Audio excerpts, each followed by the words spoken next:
what we see is integrators that have the right ownership and leadership that can get behind this and have the foresight and the vision to go push through that initial change management difficulty and really buy in and believe in this model. Those are the ones that succeed.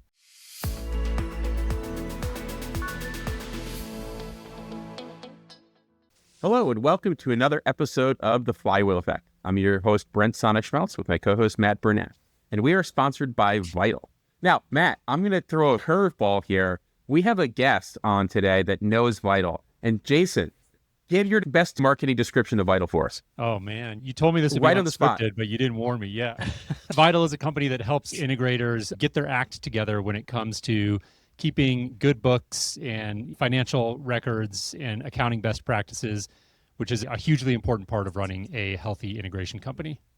How'd I do? I think you did great. Matt, how did he do? You're a better judge. He did well. He covered 1/9 of what we do, which is the financial expertise. But frankly, as Jason explained it, I realized like the bulk of the amount of time that Vital has been around, that was the focus. And it was only really about 1.5 years, 2 years ago that we started doubling down in these other areas. But yeah, well done, Jason. I feel your pain, Matt. We at OneVision have the same battle, right? It's, you guys are the ones who pick up the client phone calls, right? And that's true, but it's a little incomplete. So actually, the reason that I did this is Jason's been friend of Vital for a very long time. And I wanted to hear how he would do it, because I think as many businesses do, when you're in your own little echo chamber, you think everyone understands what you do. So this is a great example for someone that has experience with a brand to give it back as how we're perceived out in the world. And that's actually a good exercise for anyone to do out there too. What do people actually think of you? Sometimes you don't know. Yeah, that's a great point. We talk about a concept internally, sometimes called main character syndrome, right? Which is where you're in your own little bubble as an operator in your business, and you tend to think in these subtle ways that the world sort of revolves around you and that everybody out there has a great understanding of what it is you do and the problems that you solve. And it's always good to be reminded of the fact that don't overlook the obvious stuff, because there's a very good chance that the market understands, to use Matt's fraction, probably about 1/9 of what it is that you do. Yeah, I'm getting there. But otherwise doing great. So, Jason, we've already had a little conversation. Let me give you your quick little bio so people who don't know you know who you are. So we have Jason Griffing as our guest today. He's been in the CEDIA industry for 20 plus years. And he is the director of product at OneVision Resources. He helps set and maintain the strategic direction, works very closely with their CEO, Joey, on driving the OneVision product and company going forward. He's also been around and been a voice in the CI space, been on residential systems, been in CE Pro, and he has a great experience as both a host and guest. So he's a veteran that we're going to have a great conversation with over the next hour or so. Yeah. So Jason, how are you doing? I'm doing great. I appreciate you guys having me. Excited to be here. So why don't you describe what Vital is? Before we move on, we got something else we're going to cover in a second, but tell people what OneVision is. Why don't I turn it around and let you go first, Brent? I am going to fail miserably because as far as I know, OneVision is that company that makes phone calls, right? Okay, good. All right. I'll jump in there. So yeah, I appreciate the intro. I have been in the CEDIA channel, like you said, for about 20 years. With OneVision for 9 of those, the other 11 were spent as an integrator. So spent a lot of time on the front lines, working in the trenches as an integrator, and lived and breathed what we call sometimes the service challenge at OneVision. So service is an enormous problem. You probably don't have to tell your audience that. It's a huge challenge for integration companies. And we at OneVision really help integrators grapple with how to provide their clients with a better support experience while not completely burning out their team and having to burn the candle at both ends 24/7. So our flagship offering, the one thing that most people know us for, is a 24/7 white label help desk. So that allows integrators to route 100% of their inbound client support requests via phone, email, or text message to our team. We field all of those requests in the integrator's name. So that's the white label component of it. OneVision as an entity stays invisible to the client. And we'll provide all of the tier 1 support and assistance to those customers that are in need of help in their homes. And then a lot of those issues we're able to solve. If we're not, we can at least package it up and put it in a more orderly system that the integrator can then deal with versus having to do all of that initial kind of frontline triage. In addition to that, we do a bunch of things to help integrators stand up recurring revenue programs. So we help them market and sell premium support plans to their clients, and a lot of just general kind of help with operationalizing service and setting up the right systems and processes. In addition to that, we provide a software called ProVision, which is basically think of it loosely like a Zendesk, but built specifically for the needs of residential integrators. So it's an award-winning software platform that we've been working on for a number of years now that really provides a lot of the tools and infrastructure that integrators need to get their house in order when it comes to service and support. Jason, whenever we had you on this podcast, you've had this tremendous experience. And one thing that we spoke about recently was about the use of AI within OneVision. I think OneVision is this really, I think it's pretty why I'm bringing this up right now. It's like, we can go any way you want, but I just want to start here. OneVision is this great use case of where you are both a service company and a technology company. You're using technology for your own use, but also help facilitate services to your clients. Tell us, how has AI transformed OneVision over the past year? Yeah, with AI, there's always there's a divide of like putting it into your product or service and then using it operationally. So we're doing some of both. So far, I would say the most transformational thing has been using it in our operations, and we're definitely in the process of rolling it into our product. But I lead our product. I'm the director of product at OneVision, and so I'm over the product and engineering organization. And as a tool to research, perform product discovery, do strategy development, engineer software, prep go-to-market materials, all of those things really from end to end. So the seed of an idea to shipped feature in the product or software, really at every stage of that pipeline, it's been pretty transformational for us. So anyone who's spent any time really digging into it knows that it's phenomenally good at writing code and developing software. And I would say that if I had to pick so far one case that's been like the most transformational, it's been on our engineering team. The ability to, like I said, really end to end, take an idea and take it from that early stage to shipped version of a feature inside of the software has been just dramatically accelerated by AI. That's great. But I think there's one further step, right? Or maybe take it back. I think you're also integrating it across your entire organization. I think you're trying to, everybody within your organization, you've put to, hey, please use, I don't know whether it's please use this or use this, damn it, right? A little of both. A little bit of both, but it's now part of who you are, right? It definitely is. I am big on AI, very deep down the rabbit hole. Joey, our CEO, same way. I've got a fellow member of my product team, Ian Goldberg, been in the industry a long time. He's really into it. And so I think like having a few core champions of AI at a company really have catalyzed a lot of that use and have like imbued the culture a little bit at OneVision with this idea of like, how can we use AI to just better serve our customers, to make our jobs easier, to ship more value faster. And so, yeah, across the organization, it is being adopted. I think AI is, this might be an obvious thing to say, but like the real power of AI gets unlocked when you look at it like very specifically within your use case. So Matt, your day-to-day looks very different from Brent's, looks very different from mine.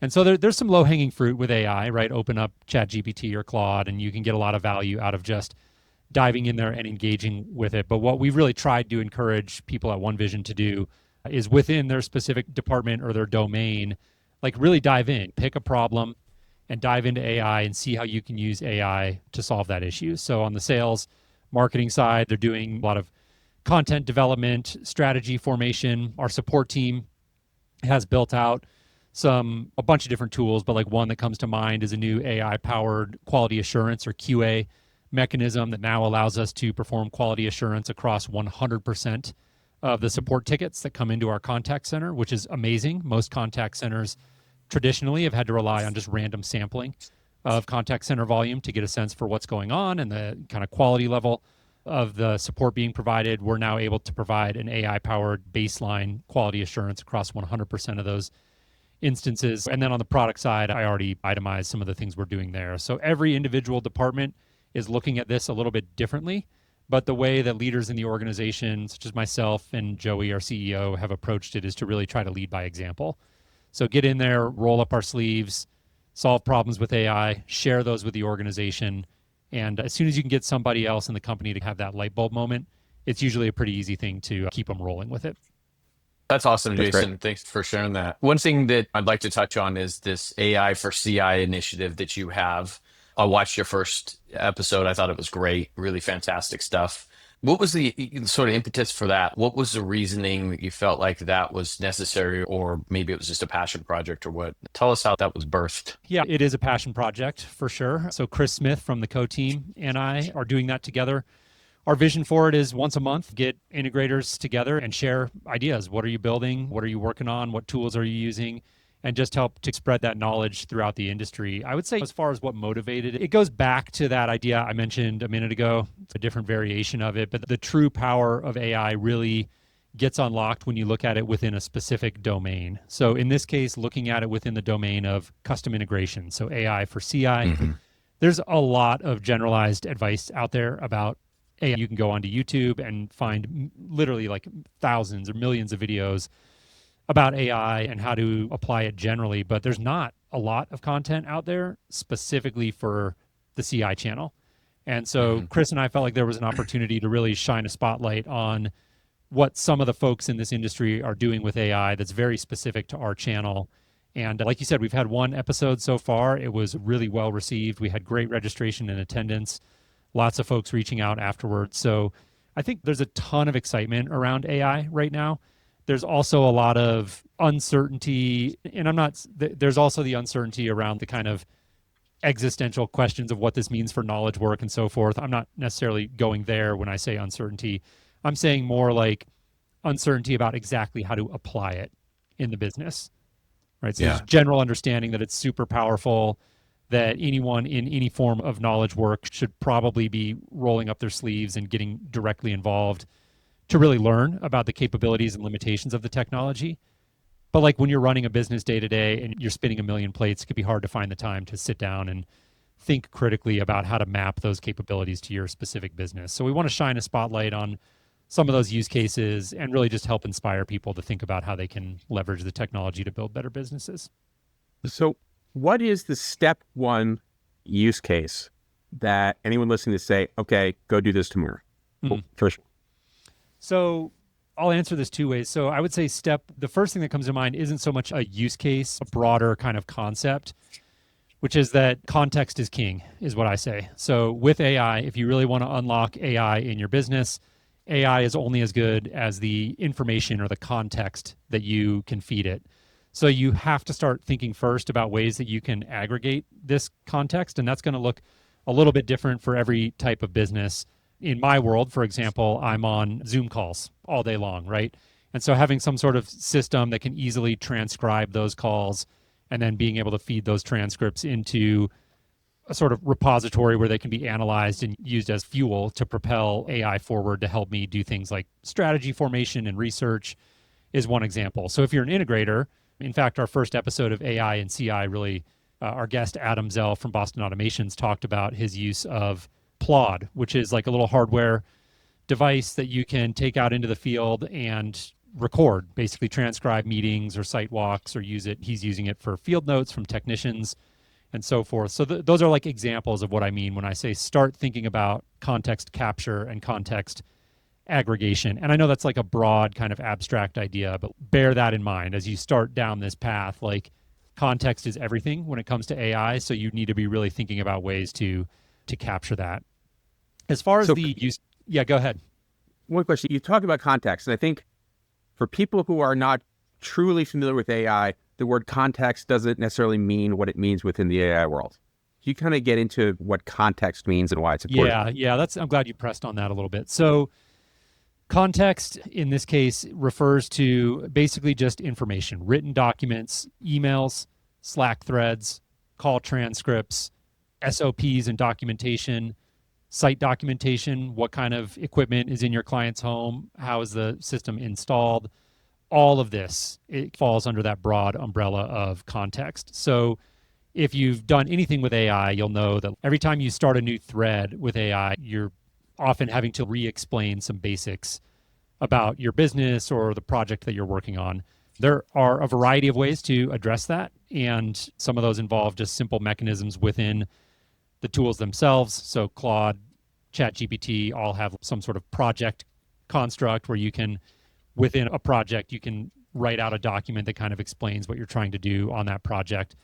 But context is just really describing the information that you're feeding it. So Brent, if you're going to sit down and try to figure out a new strategy for maybe Origin to develop some new type of speaker or something, you're going to have to sit down initially and explain to the AI exactly what it is that you're trying to do.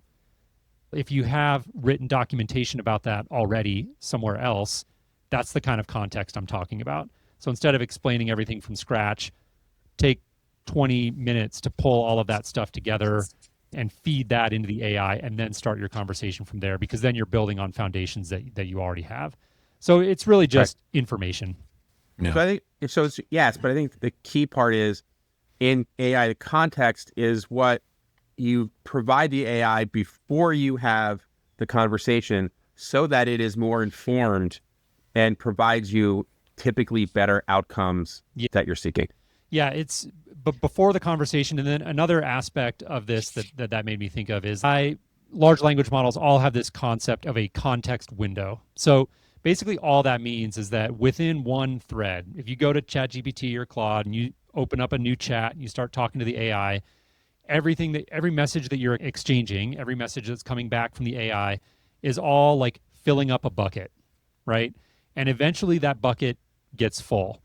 And the large language models can look at a huge amount of information, but it's not infinite, right? There's only so much information within that chat that the AI can look at. And so once that bucket is filled up, you'll see it start to get a little bit squirrely, right? And all the tools have tried to come up with different ways to handle this. And a lot of times, unless you're paying attention, you may not even notice it.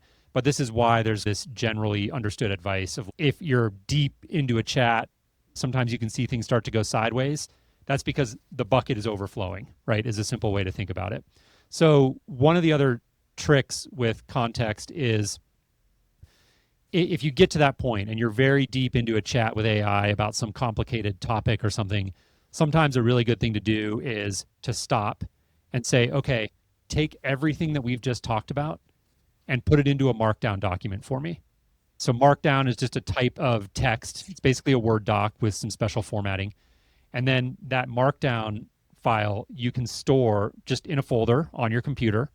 And then the next time that you sit down to strategize with AI, instead of going into the same chat where the bucket is full and it's already overflowing, you can point it at the document that you've already had. So over time, the idea is you build up this library or repository of context that you can point AI at when you sit down to think about your business and think about some particular strategy. So you're not having to re-explain everything every time or go back to existing chat threads that are already, the bucket is full and it's acting squirrely, if that makes sense.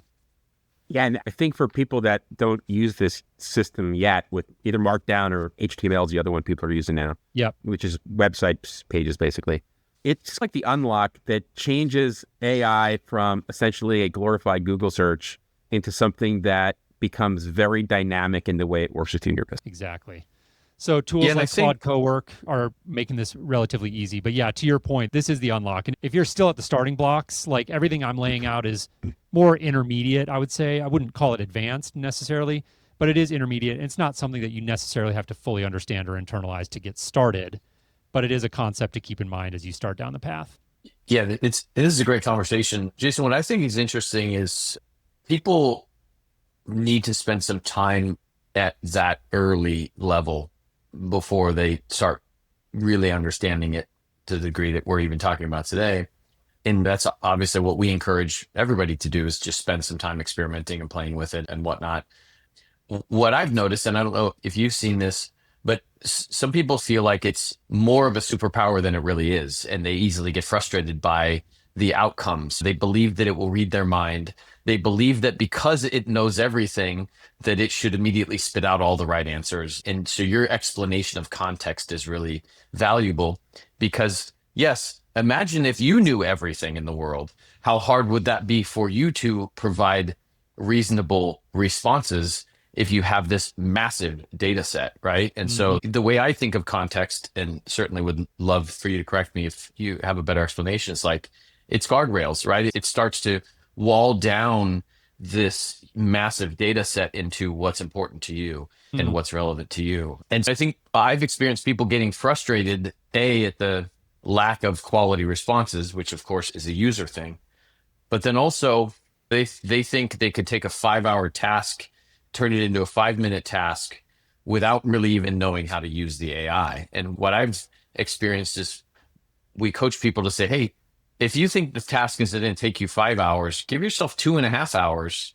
It's still going to take you half the time, but you'll spend 2 hours learning and then 30 minutes executing and get a better result. Yeah, there's a bit of a front end investment for sure. And like in my day-to-day job, I do a lot of bigger projects, research, early stage strategy formation, et cetera. And it's just now become automatic for me that at the beginning of a project, one of the very first things I do is go into my tool. I'm using Cursor for this, but Claude Cowork is probably where I would recommend people start, or a tool like Codex, which I'll come back to those concepts in a minute. But so there are a variety of ways to do this, from simple to more complex, but the core idea is the same. At the beginning of a project, one of the very first things I'm doing is sitting down with AI, and I'm grabbing, maybe at that point in the project, there's probably a Slack thread or two where this idea has been kicked around.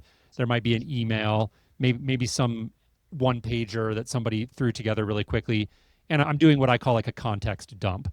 So bringing all those things together, throwing them into AI, doing my best to just verbally describe what the core kind of idea of the project is. And then one of my favorite things to do, I'll give it all of this information, and I'll say, just take all of this information in, and then I want you to ask me like 5 questions, one at a time, to make sure that you understand what we're trying to accomplish on this project. And that's a great thing to do, because the AI will almost every time, it'll ask me questions that I hadn't even thought of, right? Questions that I hadn't even considered. And so then now it's this dialogue back and forth. You can use a tool like Whisperflow to just hold down a button on your keyboard and just talk way faster than typing, and just engage with this sort of dialogue. And by the end of that discussion, I'll say, okay, great. Now put together a project overview markdown document that captures everything that we've talked about. And boom, now I've got this one really rich document that any other chat that I start through the duration of that project, I can point the next AI chat or agent at it and say, look at this, then I have something for you. So let me know when you've absorbed that, and then I'll tell you what I want to do. And now I can fast track that. And then you repeat that throughout the project. So every time I have a meeting about that project, and you could map this if you're an integrator, imagine every week that you have your service meeting, you record that meeting, and you put all those transcripts into a folder, and then you ask AI, hey, what were the biggest issues that we talked about this week? And then summarize it. And then the next week when you have a meeting, you can revisit that and take the next transcript and just repeat this cycle. So I'm doing this on every project that I do. And over time, I end up with this folder structure of, again, context, all about the project, that it's like this, forgive the pun here, the flywheel, right? You get this flywheel effect, where the more I work on a project, the more my AI knows about the project, the faster I can make progress on it. So yeah, that AI interview concept is one that once you start using it, it's wow, like it's transformational. Yeah. But because it's all of a sudden it's asking you questions and forcing you to think, but it's also so easy to do, right? You just say, just ask me questions. Yep. Yeah. Dead simple. And for me, what I've found, it accomplishes a couple of things. One, you can determine, and this is true, of course, for interpersonal communications, I can determine how well somebody understands me by the questions they ask. And I think for the AI also, it helps me to know where it stands in this conversation. Did I give it enough context? If its questions are within the frame, great. If they're outside of the frame, then I need to provide better, different context. Yeah, exactly. And then like, the thought-provoking questions are amazing. Yeah, it does. It just asks phenomenal questions. And that little trick in prompting of turning it around and having the AI ask me questions was such a simple thing in hindsight, like very obvious, easy thing to do, like Brent said, but it is transformational. To bring this to ground for an integrator, like I think about it a lot. I was a project manager for many years as an integrator, and I'm like a little bitter that like this technology wasn't around when I was a project manager, because my gosh, like how transformational it would have been. I remember walking around job sites with my techs or the builder or the designer, and I had my little notepad, taking all of these notes down, trying to capture everything, and then spending an hour or two at the end of the day, maybe even after hours if I was super busy, like trying to make sense of all of this and transform it into action items, et cetera. Now you could just go out with this Plod device. You could record all of your site walkthroughs and then automate like a simple workflow where that recording is just fed to an AI, and you have a little folder for every project that you're managing that has information about that project and what's left to do and what's the scope of work and all that stuff. Feed that transcript in and then build like a skill that basically says, hey, every time I give you a transcript from a site walk on the Smith residence, what I want you to do is go through this folder that has all of the information about the Smith residence and review everything in there. And then let's talk about what we need to update. And the AI will come back and be like, okay, let's change this. Let's do this. Here's what, and like, I do this with projects all the time, and it's amazingly impactful. So using those plods are great, but let me make one little point. If you are using a plod or other recording device as you're doing a walkthrough with the client, please make sure to get their permission and ask that it's okay. There's our legal disclaimer. Yes, 100%. Right? From the lawyer. Too easy not to. You heard it from Brent. Yeah. No, you're 100% right.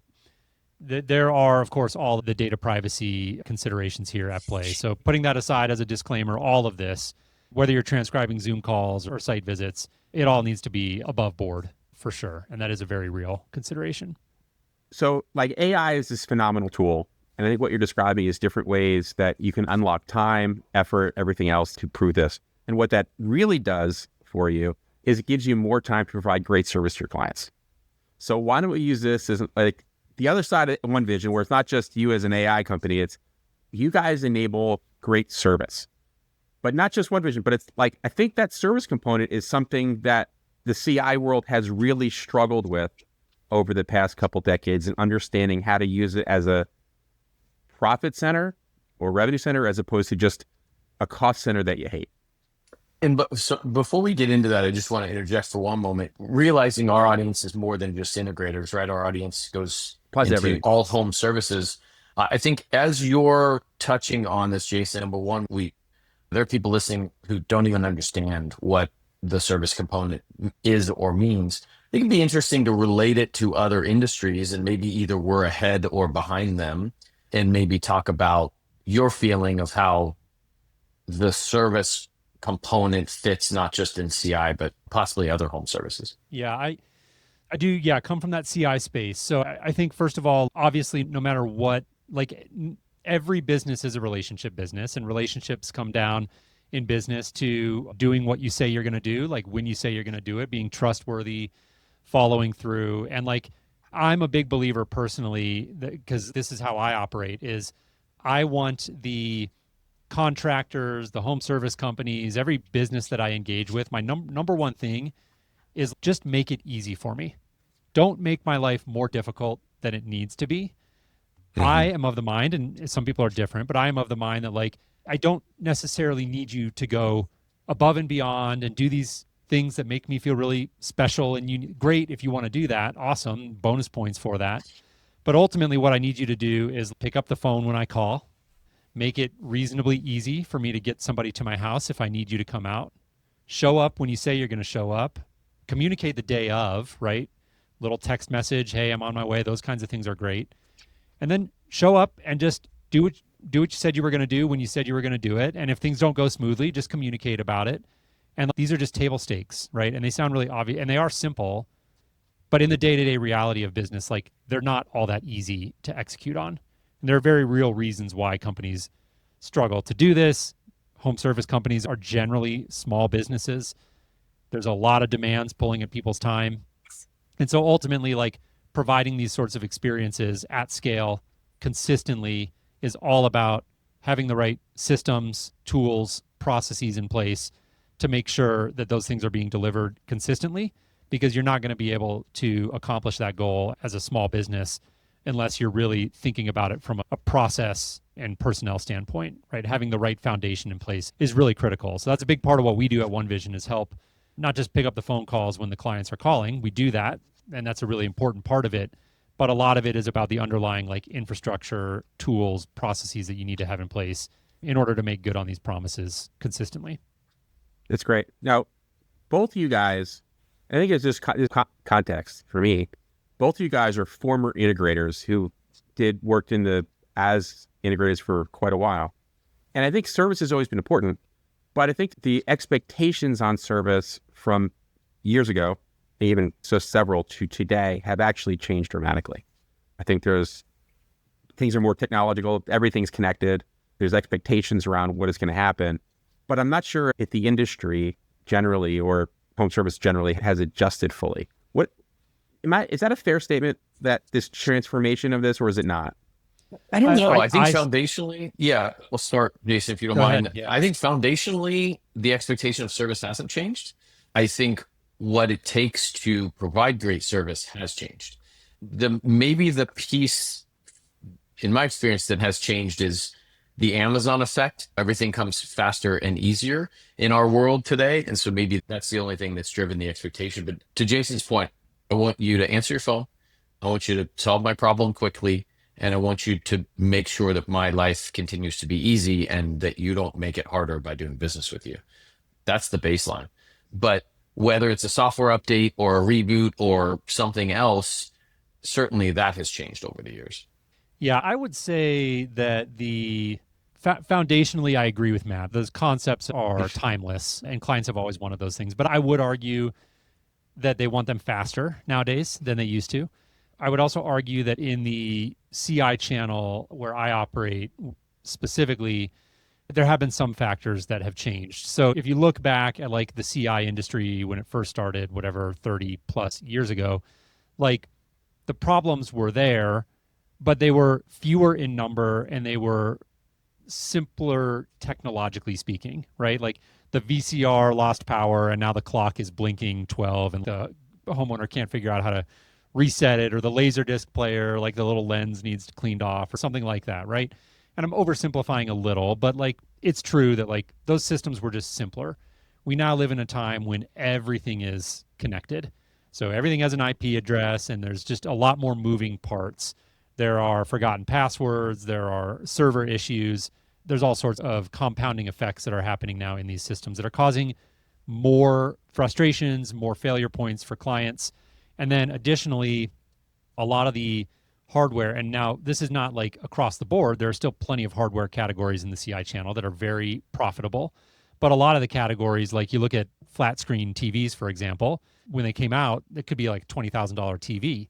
And now you can go get one that like dwarfs that in terms of quality for $1,000 or something. And you're seeing this kind of hardware compression in control systems, in networks, in house audio.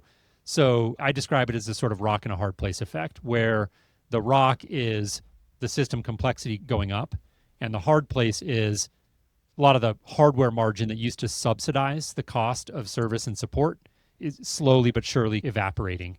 So integrators are in this place where they have to figure out like, what is the strategy whereby I can deal with this increased demand for service and support while doing it in a way that's economically viable for my company. And what is the right way to do that?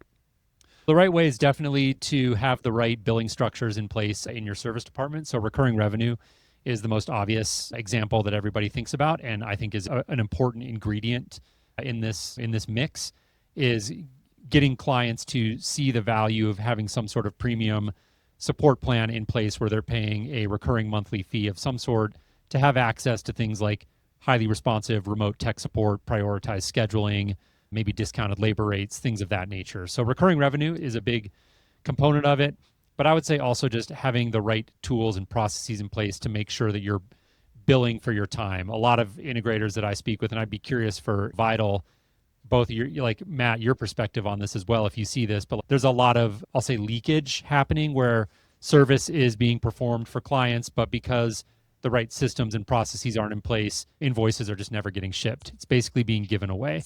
So making sure that you're capturing as much of that time, billing appropriately for it, is another really important component of that. Yeah, we see that often, Jason, and it was great. When I was an integrator, I used this as a selling point, but in where I am now with Vital, frankly, it's frightening to see how often this still happens. There's an arc of the integrator. When the integrator starts, they don't have much business, and they're focused heavily on service and overcompensating to the degree that they feel like since they're a new business, they need to go into the market at a low price and a high service and get the phone ringing. But every single job that an integrator sells is a future service reality. It's not a question of whether that customer will need future service. It is a reality, and it always has been.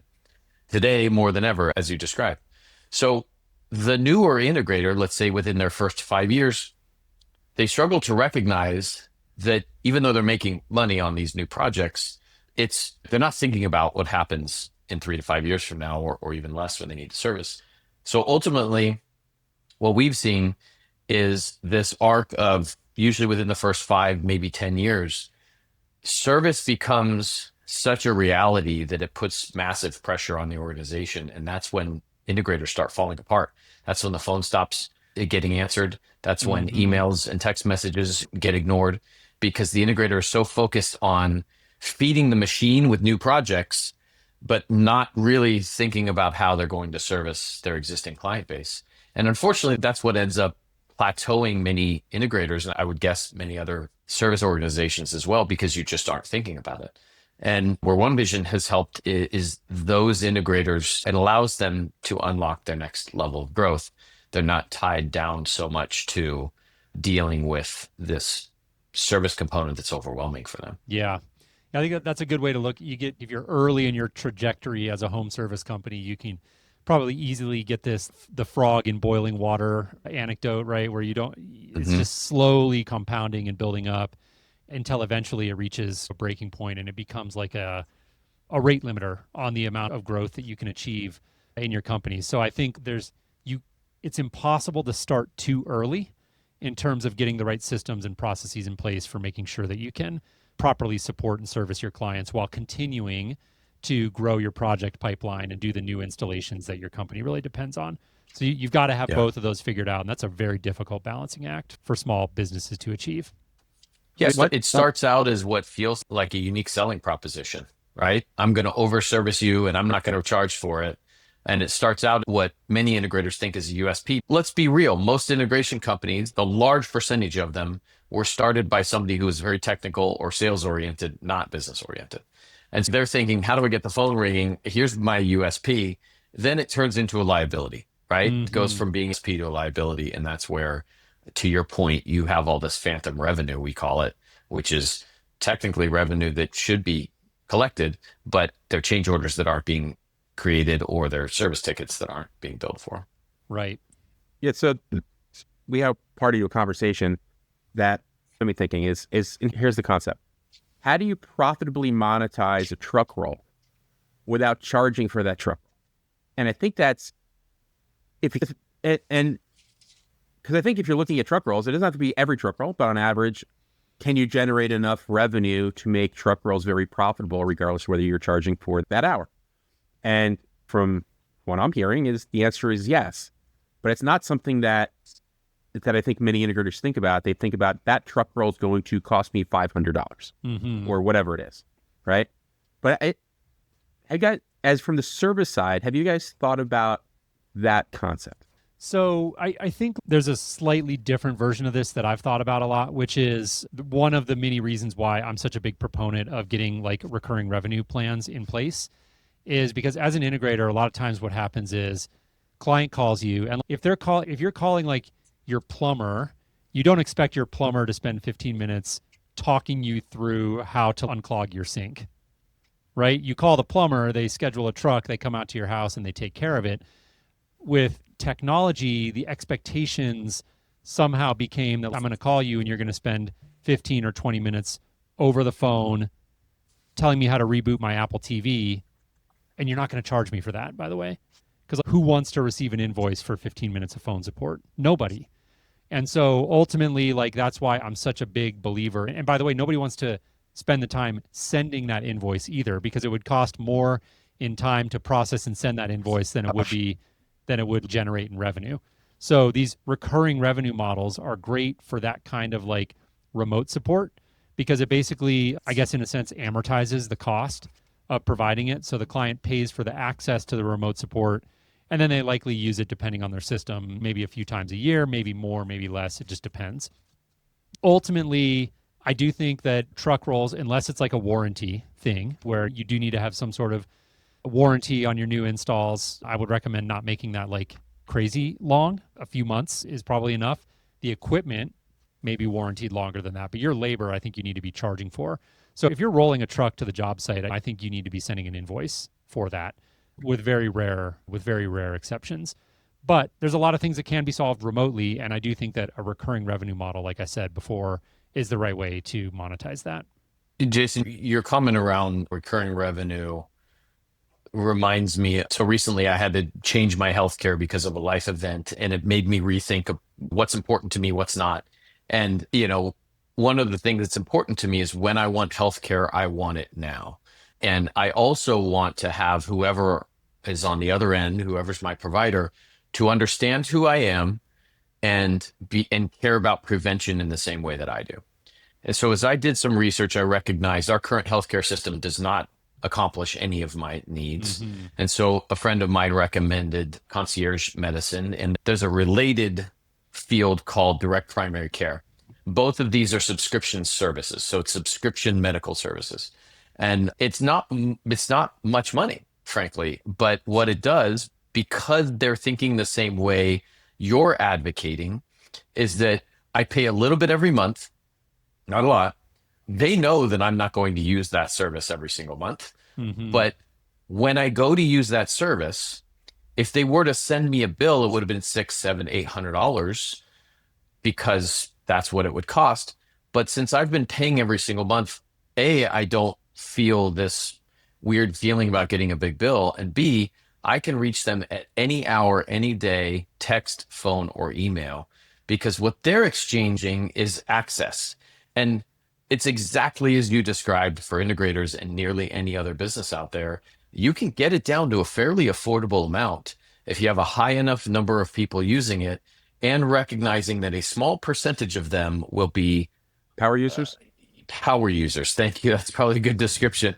I was going to use pain in the ass, but we'll use power users. Yeah. There's a correlation there. And so it just got me thinking about how other industries have done this successfully. Yeah. And in our industry, services luxury customers who I would be willing to bet 80% of the luxury buyers out there who are purchasing a CI integrator services are probably using concierge medical these days.